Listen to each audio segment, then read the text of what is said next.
सकते मेरे प्यारे भांजे पांडवों।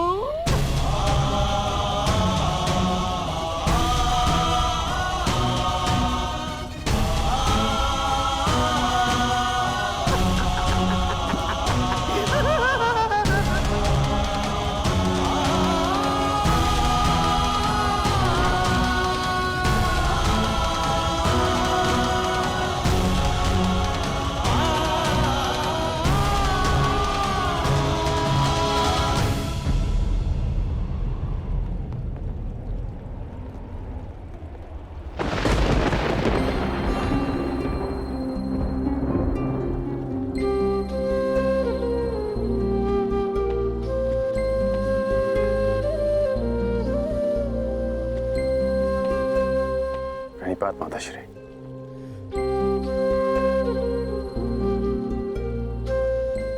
मैं जानता हूं आप आज मुझे विजयी होने का आशीर्वाद नहीं देंगे। मैं आज कुछ देने नहीं, स्मरण दिलाने आई हूं। तुम्हें ज्ञात होगा कि मेरे पुत्र और पुत्रवधू के साथ छल हुआ है।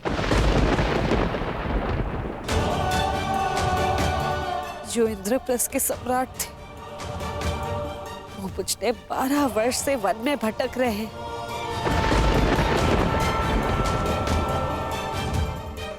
और कुछ ही दिन बचे उनकी स्वतंत्रता में, और उनके साथ फिर से छल होने जा रहा है। हस्तिनापुर से इतनी बड़ी सेना उनकी वृत्त प्रयाण कर रही है। उनकी आत्मा रक्षा के लिए उनके पास एक भी सैनिक नहीं।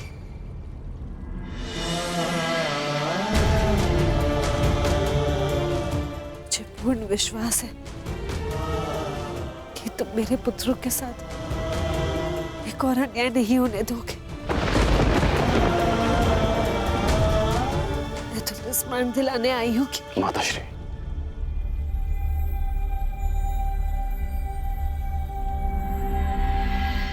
कर्ण को अपना हर वचन स्मरण है।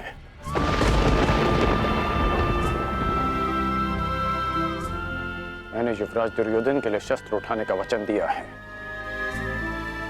तो युद्ध तो मैं अवश्य करूंगा।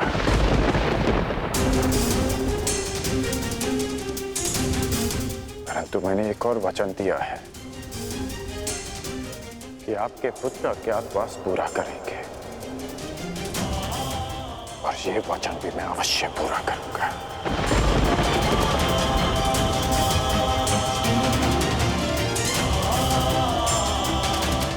आज्ञा दीजिए माताश्री।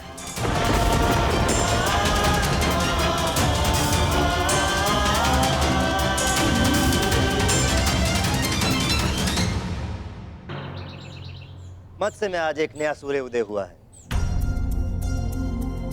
मत्स्य का राजा मैं पहले भी था, परंतु स्वतंत्रता का आभास नहीं होता था मुझे। आज वर्षों के पश्चात यहाँ की वायु में स्वतंत्रता अनुभव कर रहा हूं मैं। अनुभव हो रहा है कि मेरे पास भी शक्ति है। अब मुझे हस्तिनापुर से युद्ध होने का कोई भय नहीं। जिसके पास तुम्हारे जैसा हितैषी हो, उसे कैसा भय कंक?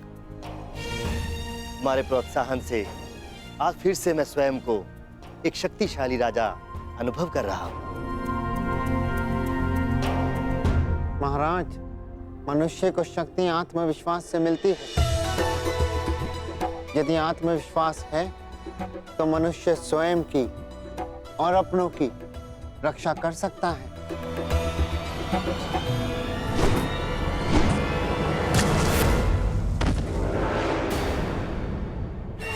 सावधान, आक्रमण हुआ है। तुम्हारा भय उचित था कंक। प्रतीत होता है कि हस्तिनापुर ने आक्रमण कर दिया। हस्तिनापुर ने बिना चेतावनी के आक्रमण कैसे कर दिया? महाराज, विगत नरेश सुशर्मा ने आक्रमण किया है। सुशर्मा, इतना साहस? तुम्हें पराजित होना होगा। चलो, सेना और प्रजा को सावधान कर दो। सब युद्ध के लिए तत्पर है।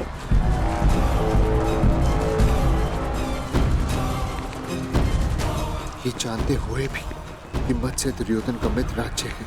सुशर्मा ने आक्रमण का साहस किया। यह तब तक संभव नहीं जब तक उसे किसी बड़ी शक्ति का समर्थन प्राप्त न हो। इसका अर्थ ये सब दुर्योधन ने करवाया।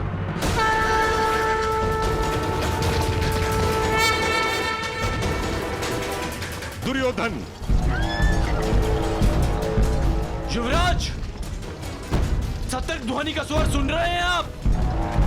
हमें उन्हें बताना होगा कि हम मत्स्य पर आक्रमण करने नहीं आए। हमें केवल पांडव चाहिए।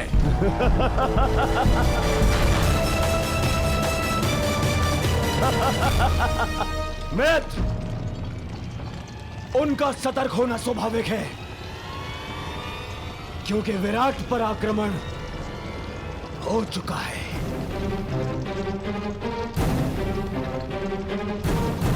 सुशर्मा की सेना दक्षिण छोर से विराट पर पहले ही आक्रमण कर चुकी है।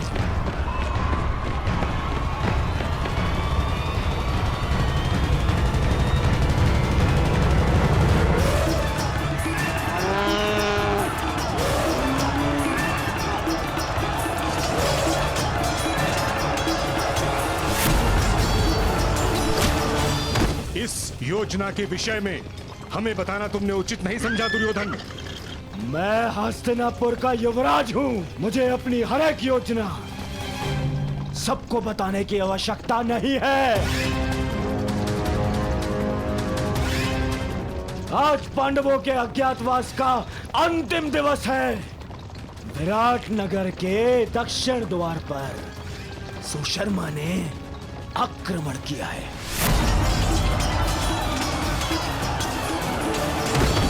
उनका सारा ध्यान विराट के दक्षिण द्वार पर होगा और हम उत्तर दिशा से आक्रमण करके पांडवों को वहीं घेर लेंगे। ये नीति के विरुद्ध है। जो राज्य पहले से ही युद्ध में व्यस्त हो, उस पे इस प्रकार आक्रमण करना छल है। ये छल नहीं है, क्योंकि सुशर्मा हस्तिनापुर का ही सहयोगी है। मुझे किसी भी मूल्य पर उन पांडवों को सूर्यास्त से पूर्व पकड़ना है।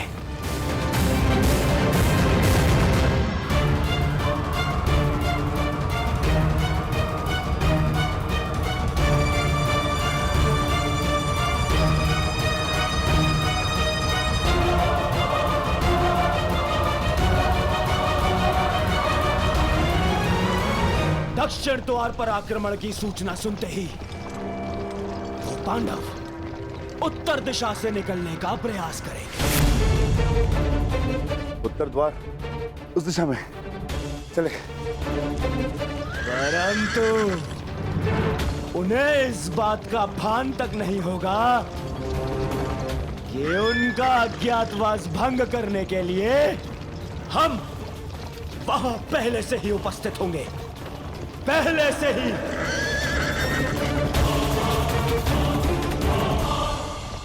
दुर्योधन अपने साथी, महारथी और सेनापति को इस प्रकार योजना से अवगत न रखना असम्मान माना जाता है और इस प्रकार से छल करके आक्रमण करना अधर्म। मैं आपको साथ केवल इसलिए लाया हूं पितामह, ताकि आप सब इस बात के साक्षी हो सके कि मैंने पांडवों का अज्ञातवास धर्म सम्मत भंग किया है।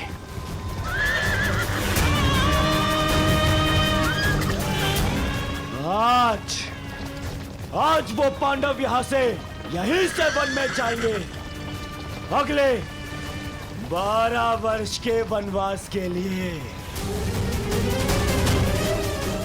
चलो सारथी, गति बढ़ाओ, आगे बढ़ो।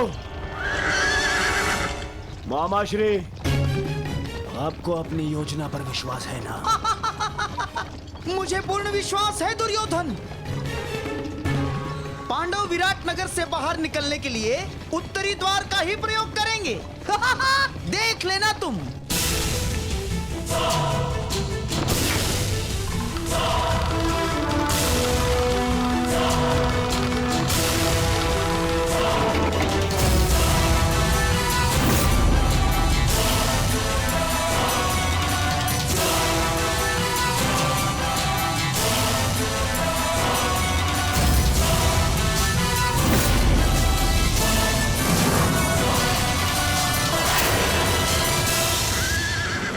गति बढ़ाओ सारथी, आगे बढ़ो।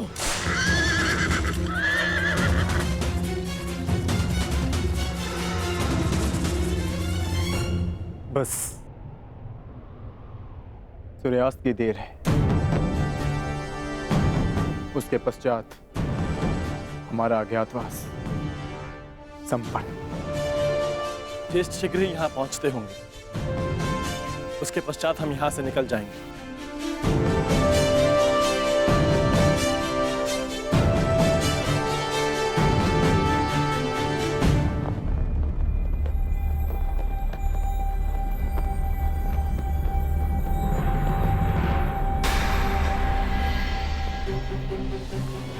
मत्स्य ध्वज को हटाया जा रहा है। हमें शीघ्र ही यहाँ से प्रस्थान करना होगा। नहीं,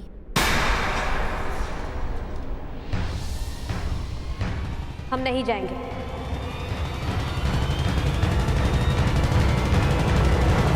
परंतु क्यों? क्योंकि जब हमें 1 वर्ष का अज्ञातवास बिताने के लिए स्थान की आवश्यकता थी, हमने यहाँ पर शरण ली, यहाँ का अन्न खाया है हमने, और आज जब विराट नगर को हमारी सहायता की आवश्यकता है, तो क्या यहाँ से जाना उचित होगा?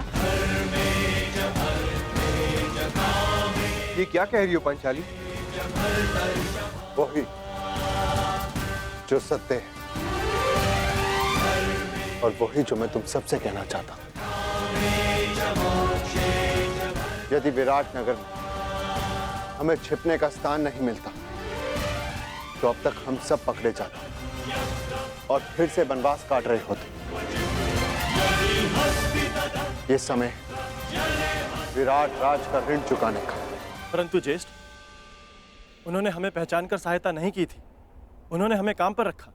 तो इस नाते वो हमारे स्वामी हुए और बिना उन्हें सूचित किए हमारा यहाँ से जाना भी अधर्म है। धर्म? इसी धर्म के कारण हमें द्यूत में हार मिली, इसी धर्म के कारण आपने फिर से द्यूत खेला। परंतु अब नहीं ज्येष्ठ, केवल एक बार हमारी बात मान लीजिए। पांचाली के खुले काले केशों को देखिए, उस प्रतिज्ञा का स्मरण कीजिए जो हम सबने मिलकर ली थी। अज्ञातवास पूर्ण होने के पश्चात हम विराट नगर को फिर से मुक्त करा लेंगे ज्येष्ठ। परंतु उस कलंक से स्वयं को कैसे मुक्त करेंगे आर्य? कि अपने सहायक को संकट की घड़ी में अकेला छोड़ाए हम?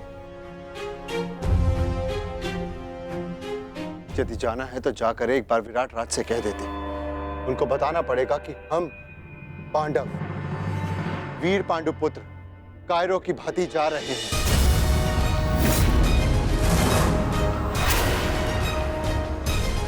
ज्येष्ठ भ्राता श्री सही कह रहे हैं सहदेव। यही समय है, अपने शस्त्रों पर आई धूल हटा ली जाए।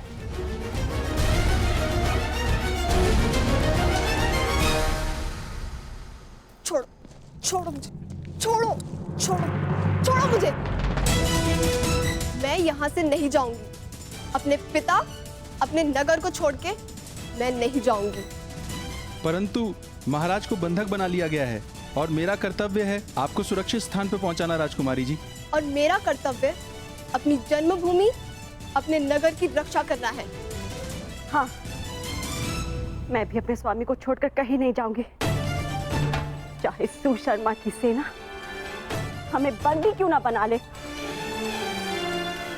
परंतु हम महारानी हैं, हमारे आदेश की अवहेलना नहीं होगी।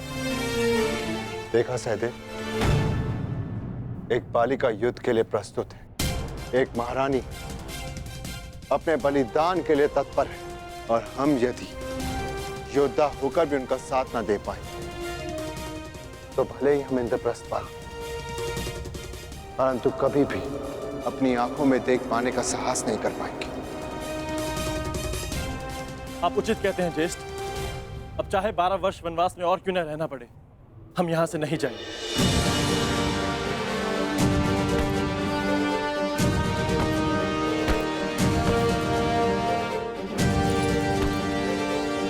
भयभीत होने की कोई आवश्यकता नहीं है माताश्री, मैं आपकी रक्षा करूंगा।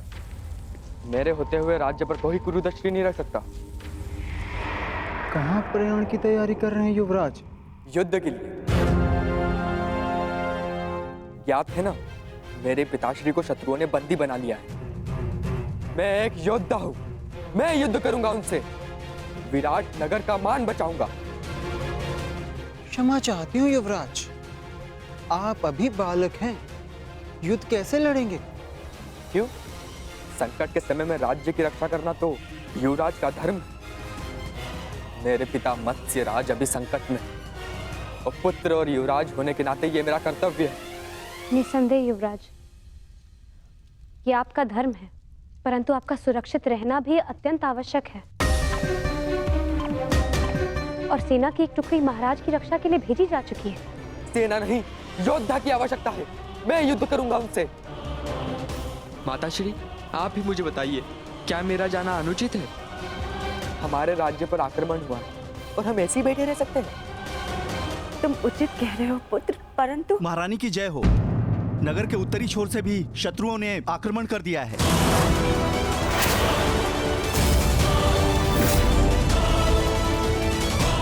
सुशर्मा ने तो दक्षिण दिशा से आक्रमण किया था, उत्तर से किसने आक्रमण कर दिया?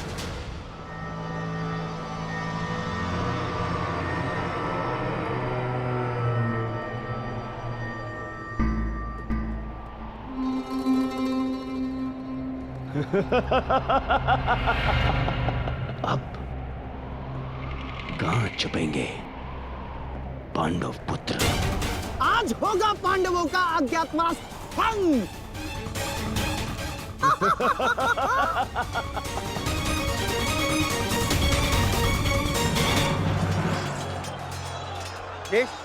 ये तो मवेशी को ले आ रहे हैं। विराट की संपत्ति की रक्षा करना भी हमारा कर्तव्य है। आज्ञा दीजिए ज्येष्ठ।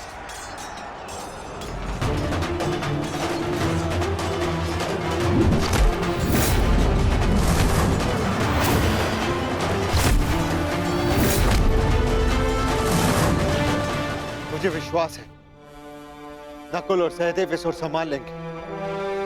हमें शीघ्र ही विराट राज को खोजकर उन्हें मुक्त कराना होगा। भीम,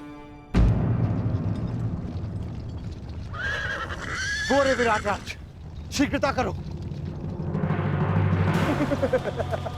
बड़ा विराट राजा बनता था, कीचक ही तुम्हारी शक्ति थी। उसके बिना तू एक बूढ़ा हारा पुरुष है विराट राज।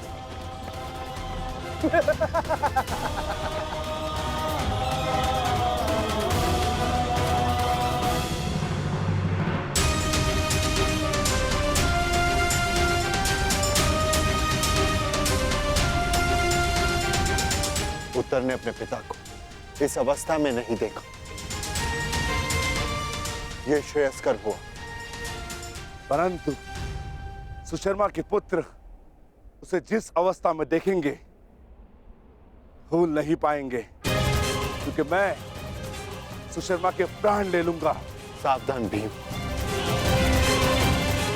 संभल कर प्रहार करना। तुम्हारी शक्ति से तुम्हारी पहचान हो सकती है। संभल कर।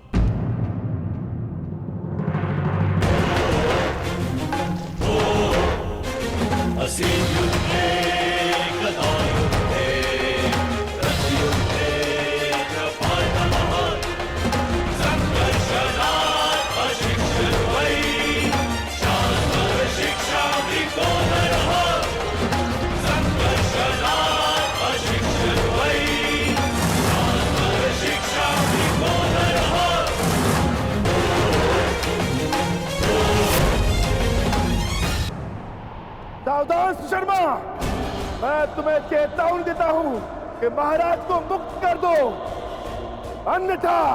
कौन हो तुम? वल्लभ, महाराज का प्रमुख रसोइया। हमारे अभी इतने बुरे दिन नहीं आए कि हम एक रसोइये से युद्ध करें।